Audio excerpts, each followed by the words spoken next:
it's a good exercise, but somehow is an exercise in futility because there are the big powers who are going to have the final say on what is going to happen. Something strange happened when we just left COP. They waited for everybody to leave, and they know that African countries and developing countries, we don't have the luxury of big budgets.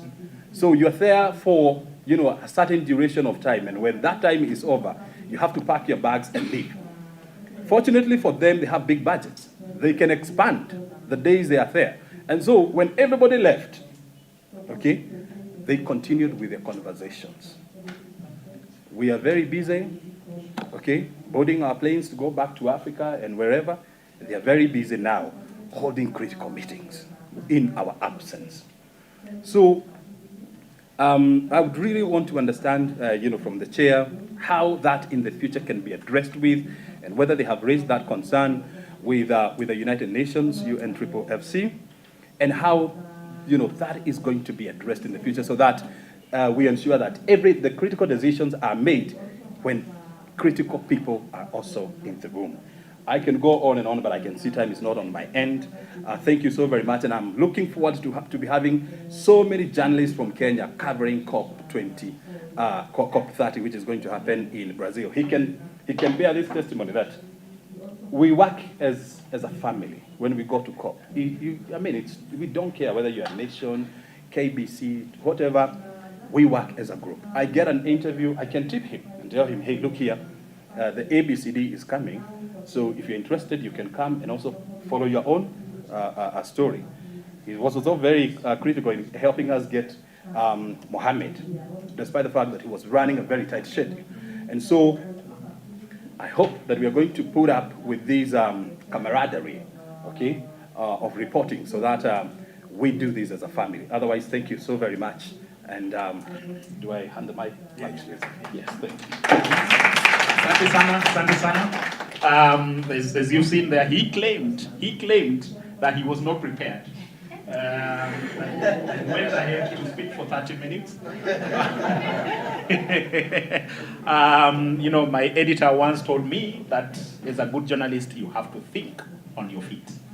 As a good journalist, you have to think on your feet, and that's what he has just done.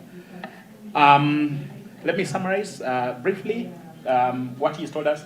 First, if you remember what Shikanda there told us, was that she equates these climate negotiations to dowry negotiations in the African Center.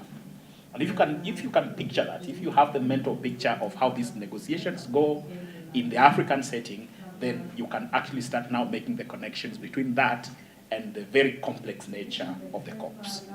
But even in the dowry negotiations, everyone has an agenda. Everyone has an agenda. There is huyu anaolewa tutajua, wacha tupandishe bei, or tuitishe hii, or there is always somebody who has an agenda. And even at the COP, the same happens. People are asking questions. They are trying to lead conversations in a different direction. And as journalists and as people who are covering this, we need to ask who is speaking and what's their agenda. It's not every meeting that you have to cover. It's not every story that you have to cover. It's not every press conference that you have to attend. Who is speaking and what's the agenda? The issue of building capacity has come up. Almost every speaker today has talked about building capacity. And that, I think I can't even elaborate that much further. We lack capacity in newsrooms to tell these stories powerfully, authoritatively.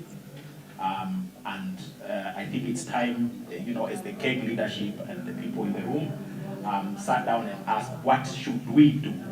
Other than the episodic trainings that we have that also lead to episodic reporting, what can we do to ensure that climate change journalism remains top of mind on our journalists, for our journalists and our editors? O'Brien has also said that good stories are getting lost.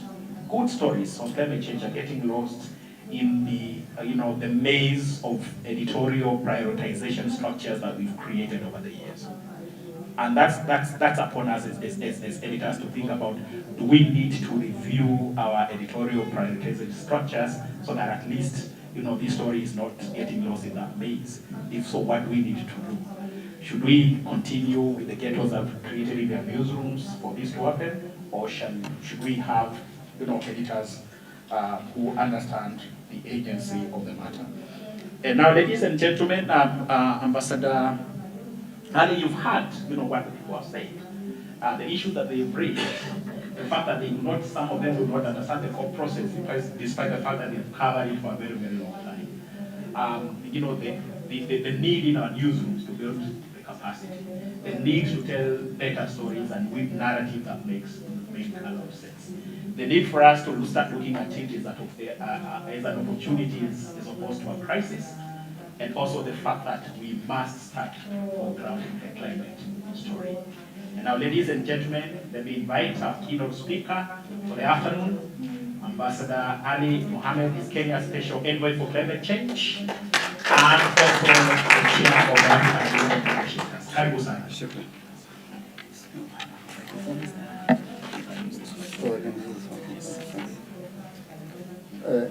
Good afternoon.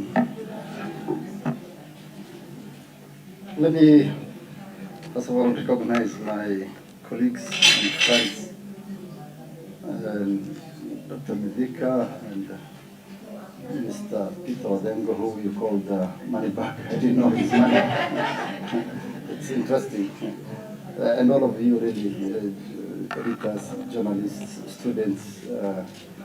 I'm going to begin by thanking you for inviting me to come and have a discussion with yourselves, really, on matters that are important, not just for Kenya, but indeed for the entire world. I wasn't entirely clear on the overall objective of the session, whether it is a capacity building session to, educate young journalists about core processes and matters of climate science, or really to reflect on the happenings globally on issues of climate. I will choose the latter because I wasn't really quite prepared to come and train you on core processes. But I do hear the concerns and the challenges that you all face on covering complex multilateral processes, be it COPs on climate or COPs on other issues. I think one matter that we can prioritize going forward is to provide, training sessions on what this whole thing called COP is about. And COPs are just acronyms or abbreviations rather of events, multilateral events that bring together for global community to discuss important agenda items. But for now, I think let's just reflect on, we are now, 18th of December, the year is coming to an end. Reflect on the year that is ending and look forward to the year that is coming. And let me, as I say that, thank you all as journalists really for the good work that you have been doing. You are the eyes and ears of society. You bring the discussions and the challenges and the issues that many people are not able to access and understand to all of us. I think one of the first things that we all do as people of the world nowadays is to immediately we wake up, either look at TV or look at your mobiles or other gadgets to get the latest happenings around you and around the world. And it is you people who are doing all that. You're doing a fantastic job in creating that understanding. And so we commend you really. Climate, biodiversity, desertification, chemicals, plastics, all these things are very important issues that have direct implications for all of us in different ways. But unless you as journalists break it down for all of us as a global community, as societies, as communities, whether it is grandmother or grandfather, or really a child and a youth, or any other person, it is important that we break it down, and you have been doing a fantastic job with that regard. Looking back to this year, this was a very